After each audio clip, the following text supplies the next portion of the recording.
ბატონ უგზარ, მადლობა რომ ჩვენ ერთად ხართ. აი ესეთი შეიძლება ცოტა რიტორიკული კითხვაც იყოს, მაგრამ შეიძლება არც. აი როგორ ფიქრობთ, რაზე დგას მენტალიტეტი ზოგადად? მე პირადად მაინც მინდა გითხრათ თუ აი მე როგორ მივხვდი რომ ვარ ქართული მენტალიტეტის კაცი. გვიან მიხდით? სიმართლე გითხრათ, იცი, დავფიქრდი ამაზე 50-60 წლის შემდეგ, მანამდე არ დავფიქრებულ ვარ. და ამ დროიდან არა დაახლოებით 30-80 წელი გატარებული მაქვს სხვა კულტურებში. და რა თქმა უნდა, საშუალოდ გონიერი ადამიანი, როგორც მე ვარ მაგალითად, ყოველთვის შედარებას აკეთებ, იცი, სხვა კულტურებთან, სხვა ადამიანებთან. და მე ჩემი ქართული თავი შემიდარებია ხოლმე ინდოელისთვის, ნეპალელისთვის, ბანგლადეშელისთვის, ინგლისელისთვის, ფრანგისთვის, სომეხისთვის, აზერბაიჯანისთვის, რა ვიცი. და ყოველთვის აღმომიჩენია, რომ მე იმასთან შედარებით რაღაც გამოკვეთილად ქართული ვარ, ნამდვილად ჭეშმარიტად ქართული ვარ და განსხვავებული ვარ. არა ვარ ქართული. ჩემი ქართული მენტალიტეტის მაგალითი არის რა? აი რა ვარ ეხლა მე. აი ეხლა მე არ უნდა ვიყო წესით ამ აუდიტორიაში და ამ ამბავს არ უნდა ვყვებოდე.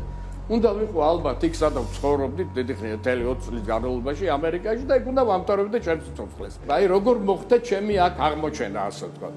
აი რატომ ვარ მე გამოკვეთილად ქართველი რომ აქ ვარ. ეს მინდა დავაკავშირო და მე აღარ გავაგრძელებ.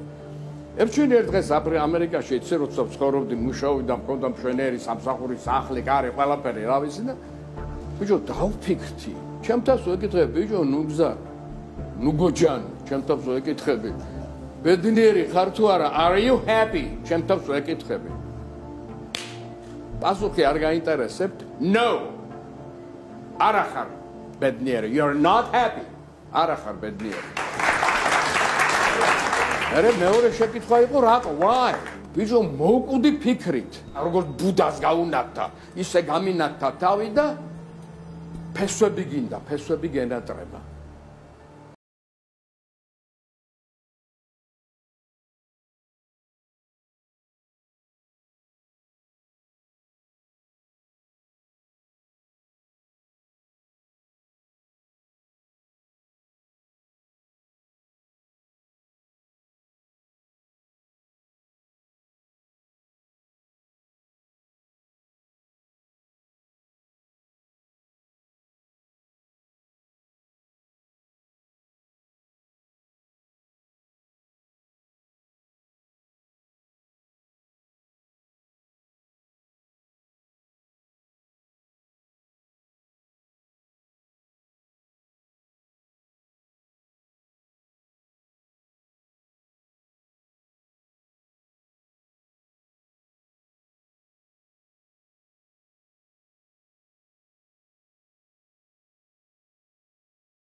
ერთი 13 ვიყავი 12 კლასელი პირველი კლასიდან ერთად ვართ გაიგე 12 ბიჭებს ჩვენ 80 წლის ხალხი ვართ ბიჭებს ვეძახით რა ესე იგი სულს უბერავთ ერთმანეთს ეს ქართული მენტალიტეტია ამ ძმობაში ამ ძმაკაცობაში ამას მე ვერ გავცვლი ვერავითარ ამერიკაში ამას მე ვერ გავცვლი ვერავითარ კოსმოსში ვერავითარ მთვარეში აი ჩემი ძმობის გარეშე სიცოცხლე არ შემილი ეხლა ალბათ რო ვიყავი ხო ეხლა აი ვერ წარმოიდგენ აი ამ ძმობაში რა ხდებოდა უბედურება იყო ატახილი არ მოგტეხო ჩემზე გაიგე რაღაც არ მოუვიდესო და არ მოგვიწვიოს დამშვიდობებაო ხალხი იყოს ეს ბიჭები სერიოზულად აღებებული იყვნენ ეს 11 ვაჟკაცი 80 წლის აი ეს არის ქართული მენტალიტეტი